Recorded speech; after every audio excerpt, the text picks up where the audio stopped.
Problem number 4 is this hourglass type shape, right? And whenever you have that hourglass type shape, you should be thinking about these vertical angles. That's always something you'll have access to. So in this problem, I see one of my triangles has 3 sides, okay? And I'm just kind of filling them in with corresponding sides. So that top one has 3 sides, right? It's got that 65, but I don't have the matching side to go along with it. By the end of the proof, you'll be able to tell me what this side is, but right now you don't have access to it. You don't know that the triangles are similar. That's something that follows from the triangles being similar. You could use the scale factor and then apply it to this side to tell you what this side is. But we can't use that information. This problem can't be done with side-side-side similarity. This is going to be a side angle side similarity. And where we're going to get our angles are right here. That red line intersects the blue and they form vertical angles. And what do I know about vertical angles? Well, they're congruent. So I have these angles here, and luckily they're in between my 2 sides that I'm going to be using. So I guess I'll start writing this up. I'll start with the angles that I see. These angles you have to use the 3-letter name. You can't say angle B is congruent to angle B. I know you mean the top one and the bottom one, but when you write it like that, that looks an awful lot alike to this, the previous problem.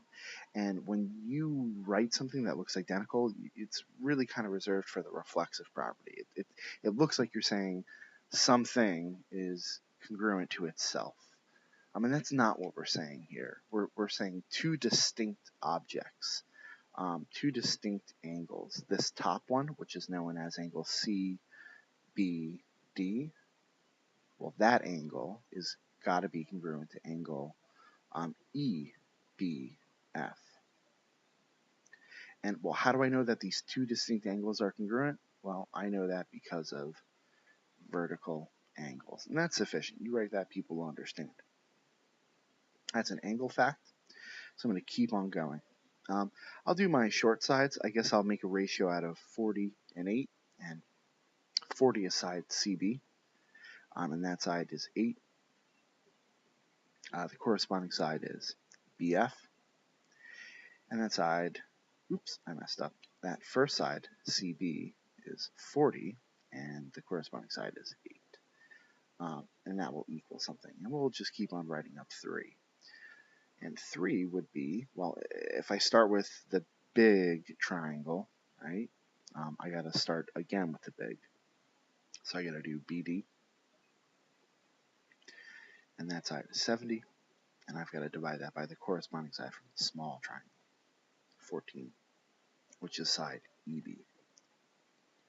And now I'm ready to type this into my calculator and evaluate that ratio. So 40 divided by 8, that comparison gives us 5. So 70 and 14, 5 again, 5 and 5. And why did I write these things? Well, make sure you're putting the numbers too, that way it's clear what reason goes with what statement. So reason 2 is going to be the ratio of corresponding sides. That's a side fact. And reason 3 will be the same. I'm just comparing 2 sides with a ratio. So ratio of corresponding sides. I've got my 3 facts. I'm ready to make my final statement, which is what they asked me to prove, namely that these triangles CDB is similar to triangle FEB. Well, how did I know that? What is my reason for making this claim? Well, that was the side angle side similarity postulate.